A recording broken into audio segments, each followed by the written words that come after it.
গিন্নি, কই গো গিন্নি, কোথায় গেলে? সারা শব্দও পাচ্ছি না, কোথায় যে যায়। উফ, কোথায় যে যায় গিন্নিটা। আজকে আবার শ্রাবণ মাসের চতুর্থ সোমবার, আমাকে এখনই স্নান টান করে রেডি হয়ে ধ্যানে বসতে হবে। মনে হচ্ছে গিন্নি বাড়িতে নেই, বরং একবার বাগানের দিকে গিয়েই দেখি তো আছে কি না।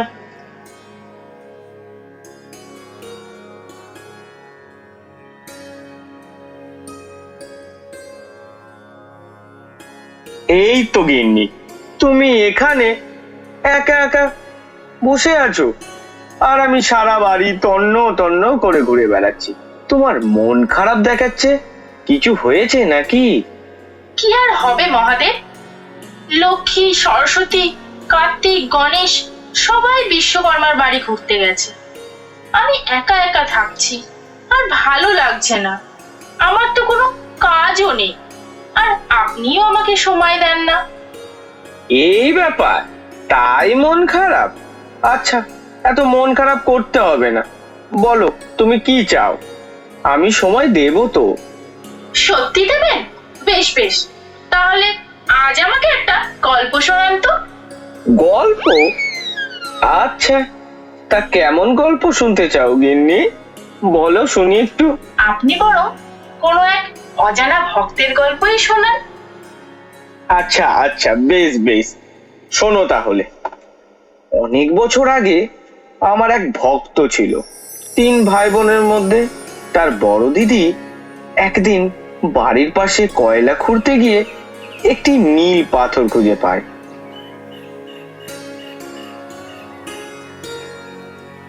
মা, মা, দেখো, আমি কি সুন্দর একটা নীল পাথর পেয়েছি। বাহ, এটা তো খুব সুন্দর পাথর। এটা তুই কোথায় পেয়েছিস মা? এই তো মা, পাশের জমিতে কয়লা করছিলাম, ওখান থেকেই তো এই পাথরটা পেয়েছি। তুই কাউকে দেখাসনি তো এই পাথরটা? না মা, আমি এটা তোমাকেই দেখাতে নিয়ে এলাম। এটা কোনো সাধারণ পাথর নয় রে, এটা আশীর্বাদের প্রতীক। আমি ভক্তি দিয়ে এই পাথর পুজো করব। ওই ছেলে মেয়েদের মাতা প্রতিদিন সেই নীল পাথর ভক্তি করে পুজো করত। এভাবে কেটে গেল 34টা বছর। মা বৃদ্ধ হলো, সন্তানরা বড় হলো, কিন্তু কেউ আর সেই পাথর পুজো করত না। শুধু তাদের মাই এই পাথরটা পুজো করত। তারপরে লোকের দেখা দেখি ওই বাড়ির ছোট ছেলের মনে প্রবল ইচ্ছা যাকে কেদারনাথে আমাকে দর্শন করবে। কিন্তু সে তো ছিল গরিব, কষ্ট করে টাকা জমালো, আর স্ত্রীকে নিয়ে পায়ে হেঁটে বেরিয়ে পড়লো আমার দর্শনে। এবার বুঝি পৌঁছে যাচ্ছি বলো? হ্যাঁ হ্যাঁ, এই তো, আর একটু ধৈর্য ধরো, চলেই এসেছি। কিন্তু ভাগ্যের পরিহাস, যখন তারা কেদারনাথ পৌঁছালো তখন জানা গেল মন্দির নাকি 6 মাসের জন্য বন্ধ হয়ে গেছে। তাই মহাদেব, তারপরে কি হলো? সেই রাতে আমি ওই ভক্তকে দর্শন দিই আর বলি, ওঠো ওঠো জয়ন্ত, ওঠো, তুমি কত বড় মূর্খ। আমি স্বয়ং তোমার বাড়িতে নীলকণ্ঠ রূপে বিরাজমান, আর তুমি কষ্ট করে এত দূর এসেছো।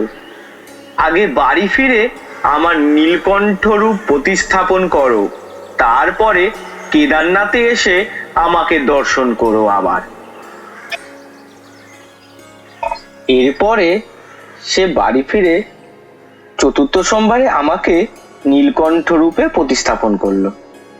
তারপর সে আবার কেদারনাথ এলো এবং আমার পূর্ণ দর্শন পেল।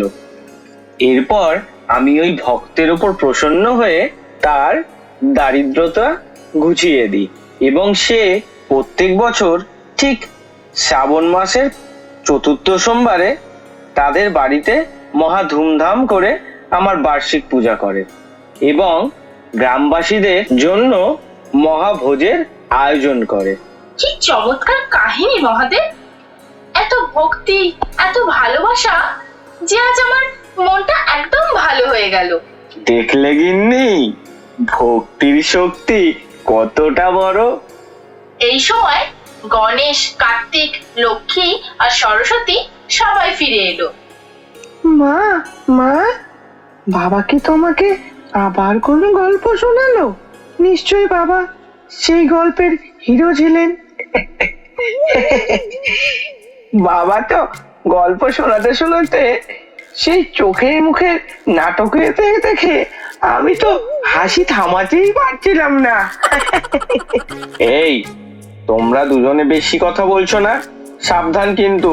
তোমাদের মাতা যে লাড্ডু বানিয়েছে সেই লাড্ডুর কিন্তু ভাগ পাবে না তোমরা। পিতা, পিতা, আমি তো লাড্ডু সের জন্যই রেখে দিয়েছি, মানে আমার পেটের ভেতরে।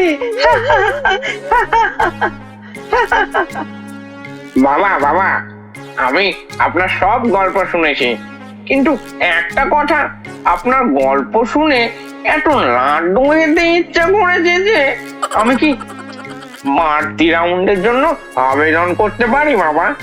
নন্দী, লাড্ডুর জন্য আবেদন করতে লাগবে না, এসো এসো, সবাই মিলে লাড্ডু খাবো।